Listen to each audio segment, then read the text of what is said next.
In an interview in 1964, the science fiction writer Arthur C. Clarke stated, "The most intelligent inhabitants of that future world won't be men or monkeys. They'll be machines, the remote descendants of today's computers. Now, the present-day electronic brains are complete morons, but this will not be true in another generation. They will start to think, and eventually they will completely outthink their makers." In January 2025, President Donald Trump announced the Stargate project, a $500 billion joint venture to invest in artificial intelligence infrastructure. Masayoshi Son, CEO of SoftBank, who was on hand for Trump's announcement, said this project marked the beginning of our golden age. While a letter addressing Stargate from OpenAI, the creators of ChatGPT, stated that all of us look forward to continuing to build and develop AI for the benefit of all of humanity. We believe that this new step is critical on the path and will enable creative people to figure out how to use AI to elevate humanity. The Stargate project is a clear sign of AI's deepening influence on the modern zeitgeist. No longer is AI merely the subject of theoretical speculation. Its technologies are now shaping the world in which we live. All technology, however, carries the potential for both good and evil, and in this video we explore the darker side of AI. We argue that if the dreams of AI enthusiasts are realized, the outcome could be the extinction of humanity or a nightmarish technological dystopia. For riding the wave of AI's advancement is the fanatical ideology of transhumanism, which is embraced by many in the upper echelons of corporate, political, and scientific power. Transhumanism promotes integrating technology into the brains and bodies of all humans, or as Joe Allen explains in his book Dark Aeon, Transhumanism and the War Against Humanity, transhumanism is the great merger of humankind with the machine. At this stage in history, it consists of billions using smartphones. Going forward, we'll be hardwiring our brains to artificial intelligence systems. Ultimately, transhumanism is a spiritual orientation, not toward the transcendent creator, but rather toward the created machine. The artificial intelligence developed in recent years by companies such as OpenAI, Meta, and Google fall under the category of narrow AI. These systems perform specific tasks within predefined domains and lack the ability to generalize their intelligence or autonomously transfer their capabilities to new domains without additional training. One of Google's DeepMind projects, AlphaZero, for example, has become a master at playing games like chess and Go. Artificial intelligence language models, such as ChatGPT and DeepSeek, have synthesized astounding quantities of knowledge, and in 2024, ChatGPT-4 tested at the 99th percentile on the GRE verbal exam and the US Biology Olympiads. The ultimate goal of AI developers, however, is not to create more powerful narrow AI systems, but to spawn artificial general intelligence, or AGI. Unlike narrow AI, AGI would have the capacity to operate across many domains and to learn and master everything humans can, and much more. A sufficiently advanced artificial general intelligence would be a superintelligent system whose abilities would dwarf our own in the same way that our abilities dwarf those of an ant. Among its most profound abilities would be the power to improve and replicate itself by writing its own code, or as Joe Allen writes, "In the same way an automated calculator can outcompete any human in a math bowl, a sufficiently advanced AI will blow humans away at calculation, persuasion, deception, replication, machine control, resource acquisition, institutional organization, military strategy, in pretty much any task it's trained to perform in the digital ecosystem. As AIs become even more complex and non-deterministic than they already are, they'll be able to operate across the internet with greater autonomy. If allowed to improve their own computer code, these AIs could replicate and mutate like bacteria in an irradiated petri dish. Once one learns a new skill, countless more would learn instantly. The arrival of superintelligent AI would mark the end of human supremacy. Ben Goertzel, a lead developer at OpenCog, whose software powers the world-famous robot Sophia, wrote that, "One thing that does seem likely is that once machines smarter than humans are around, the era of human beings dominating the earth will be gone." Or as the English novelist Samuel Butler predicted with remarkable prescience in 1863, "Man will have become to the machine what the horse and the dog are to man." If the world is populated by superintelligent and self-reproducing AI, There is the possibility that these systems would see us as a threat, a resource to exploit, or else treat us with a dangerous indifference. Or as Mo Gaudat explains, to put this in perspective, your intelligence, in comparison to that machine, will be comparable to the intelligence of a fly in comparison to Einstein. Now the question becomes, how do you convince this super being that there is actually no point squashing a fly? That AI could bring about the end of humanity is not a fringe concern voiced only by Luddites. Rather, it is shared by a significant portion of individuals working at the cutting edge of AI. According to the Stanford AI Index, 36% of AI experts agreed that AI decisions could cause nuclear-level catastrophe. In 2014, Elon Musk stated that, with artificial intelligence, we are summoning the demon. In 2023, hundreds of artificial intelligence experts signed a letter stating, mitigating the risk of extinction from AI should be a global priority, alongside other societal scale risks, such as pandemics and nuclear war. While the Nobel Prize winner and godfather of AI, Geoffrey Hinton, has publicly expressed regret over his pioneering work on neural networks due to the potential threats AI may pose to humanity in the future. Or as Hinton remarked in an interview, I talked to Elon Musk the other day, and he thinks we'll get things more intelligent than us. And what he's hoping is, they'll keep us around because we will make life more interesting. That seems like a pretty flimsy thing to rest humanity on to me, but he thinks it's quite possible these things get much smarter, and they'll gain control. Currently, there are at least 45 programs working to create artificial general intelligence. That being said, it is still unknown to what degree it is possible to create artificial general intelligence, let alone artificial superintelligence. Scientists have little understanding of consciousness and its relationship to matter, and it is unclear whether high-level intelligence requires consciousness, and whether it is possible to create a conscious machine.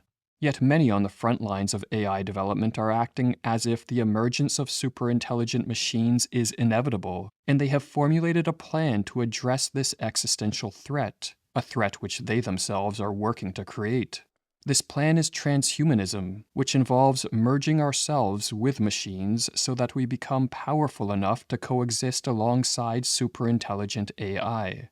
Sam Altman, the CEO of OpenAI, claims that to avoid an us versus them situation with AI, there would need to be some version of a merge, at least for some of us.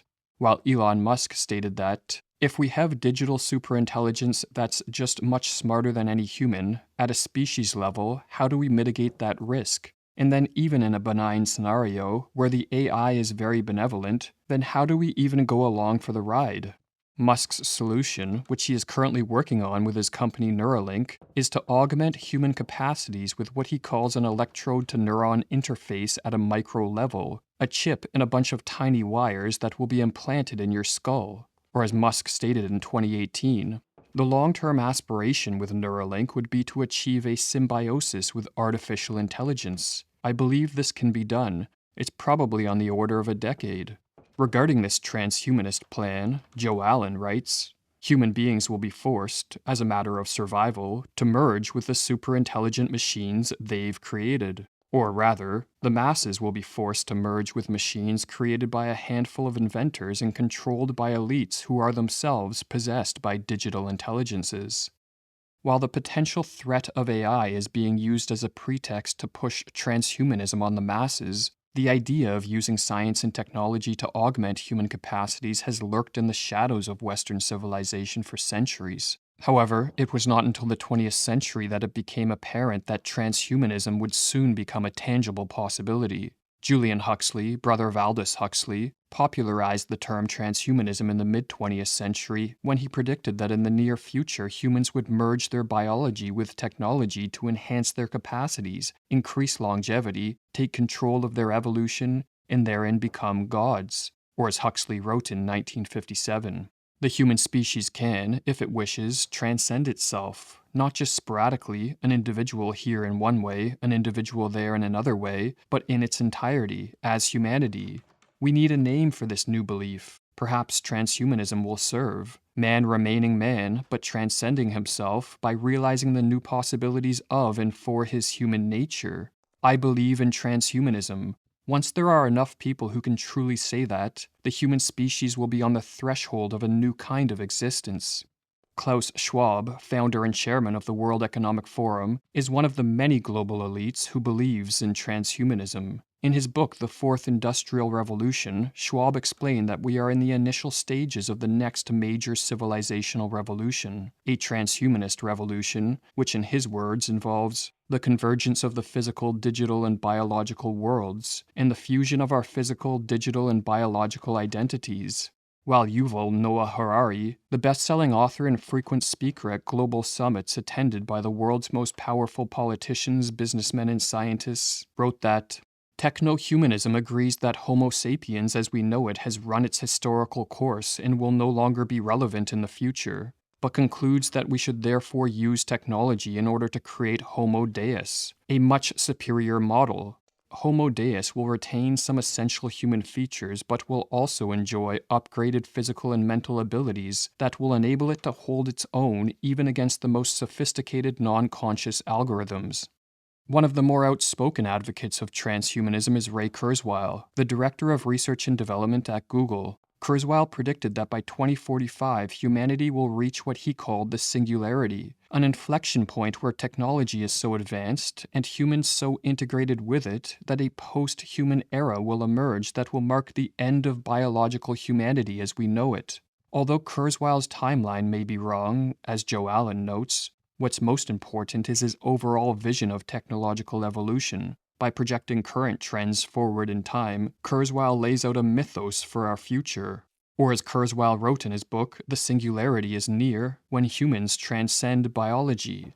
The singularity will represent the culmination of our biological thinking and existence with our technology, resulting in a world that is still human but that transcends our biological roots. There will be no distinction, post-singularity, between humans and machine, or between actual and virtual reality.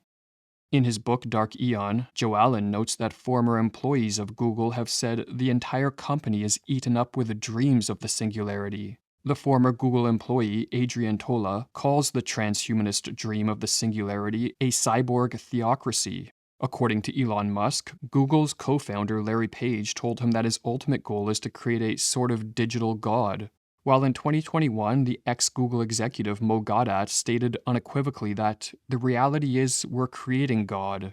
This religious fanaticism is not confined to those who work at Google, for a significant portion of those in the upper echelons of scientific, corporate, and political power, as well as many in the general public, have become true believers in transhumanism, which now amounts to a full-blown religion. Unorthodoxy is coming into focus, writes Joe Allen. Its mythos is science, its ethos is calculation, its salvific principle is technology. While this is still a heterodox religion, roiled by internal disputes, there are hints of an emerging credo. Above all, transhumanists exalt technology as the highest power. For the starry-eyed inventor, those machines will be the realization of God. One of the ways true believers of transhumanism are trying to proselytize the masses is by appealing to compassion. According to some transhumanists, by merging man with machine, the blind will be able to see and the lame walk. Companies such as Elon Musk's Neuralink and Synchron, which is heavily funded by Jeff Bezos and Bill Gates, have developed brain-computer interfaces which are being implanted into the heads of paralyzed individuals so they can type text or operate a robotic arm using only their thoughts. And as Joe Allen writes, clearly, there is the obvious benefit of inserting a brain-computer interface into a fully conscious but uncommunicative human vegetable, allowing him to speak to his loved ones once again. The catch is that the brain-computer interface won't stop with healing. In keeping with a core transhumanist principle, from healing to enhancement, both Elon Musk, Neuralink, and Tom Oxley, Synchron, have made it clear their ultimate goal is to enhance normal human beings. For many techno-optimists, inevitable progress culminates in a digital implant in every brain, or at least, in every brain that counts. For those who think that only a tiny minority of fanatical tech enthusiasts would accept a device implanted in their brain, according to a 2022 Pew study on AI and human enhancement, 20% of people said they would consider computer chip implants in their baby's brain for far quicker, accurate processing. But brain-computer interfaces are only the tip of the iceberg of transhumanist technologies in development. According to Moderna's chief medical officer Tal Zaks, mRNA technology is helping scientists hack the software of life. According to an article in MIT Technology Review, gene editing for the masses via genetic vaccinations, which would alter a person's DNA to confer lifelong immunity to a wide array of illnesses, are coming down the pipeline. The company Dare Bioscience developed a contraceptive microchip that is implanted under the skin to release hormones into the bloodstream. They are currently completing clinical trials to receive FDA approval. Another transhumanist technology in development is implantable biosensors that are being marketed as ways to monitor brain activity and personal health markers. In 2020, for example, Microsoft filed a patent for biosensors that would monitor a subject's behavior, including eye movements, brain waves, bodily fluids, and attention. Ray Kurzweil believes that in the future, nanobot swarms will swim through the bloodstream to monitor health, as well as deliver drugs, repair damaged tissues, or gnaw tumors down to nothing. The nanobots will connect to the digital cloud, read and write your thoughts, and merge your mind with superhuman artificial intelligence. And as Joe Allen observes, the transhumanist shift is accelerating, yet it hovers on the edge of public awareness. The first waves of transhuman products are already being integrated into our institutions and personal lives at warp speed. Most are moderate concerns and oftentimes glitchy, but they're here nonetheless. A few will prove to be revolutionary. As governments and corporations improve their capacity to play God by tinkering with human biology and merging man with the technology, their power will reach levels that tyrants of the past could not even have dreamed of. Who masters those technologies in some way will be the master of the world, Klaus Schwab stated at the 2023 World Government Summit in Dubai. Or as the great 20th century British writer C.S. Lewis astutely observed in his book, The Abolition of Man. Man's conquest of nature, if the dreams of some scientific planners are realized, means the rule of a few hundreds of men over billions upon billions of men. There neither is nor can be any simple increase of power on man's side. Each new power won by man is a power over man as well. Each advance leaves him weaker as well as stronger. In every victory, besides being the general who triumphs, he is also the prisoner who follows the triumphal car. For the power of man to make himself what he pleases means the power of some men to make other men what they please. To demonstrate the power which transhumanist technologies would place in the hands of governments and corporations, let's envision a couple possible ways in which transhumanism could lead to dystopia. Today, mass surveillance is bad enough. Almost everybody carries a smartphone everywhere they go, and their location and online activity is transmitted to data centers for storage. In the future, however, if the masses integrate technologies into their minds and bodies, an advanced surveillance grid amounting to an invisible technological prison would exist. Narrow AI systems could track and flag in real time the movements, behaviors, purchases, and online activity of billions of people, while brain-computer interfaces could monitor the thoughts of individuals and transmit them to AI systems trained to detect thought crimes. Some of the more fanatical transhumanists are openly calling for the creation of an open-air technological prison. Today, containers are frequently equipped with RFID tags that allow companies to track their location as they move through the supply chain. And according to Klaus Schwab, in the near future, similar monitoring systems will also be applied to the movement and tracking of humans. And as Yuval Noah Harari writes, if we are not careful, the result might be an Orwellian police state that constantly monitors and controls not only all our actions, but even what happens inside our bodies and our brains. Another dystopian possibility is that governments and corporations will use a mix of coercion and incentives to make technological integration a prerequisite for full participation in society. We caught a glimpse of this potential future during the pandemic, when access to certain public spaces was restricted to those who received an injection of mRNA technology. If recent history is any indication, in a transhumanist world, post-humans who merge with technologies would enjoy greater social freedoms and privileges, while legacy humans, those who choose to remain unaltered, would be marginalized and oppressed. OpenAI's CEO Sam Altman, for example, stated that, I do suspect that even if we think the merge with machines is good, there will be many people who don't want to. Altman suggests that such people should be relegated to an exclusion zone, where if you want to live without integrating with machines, you do that. And as Joe Allen comments, what we're not being prepared for is how to control these technologies as regular citizens or to reject them.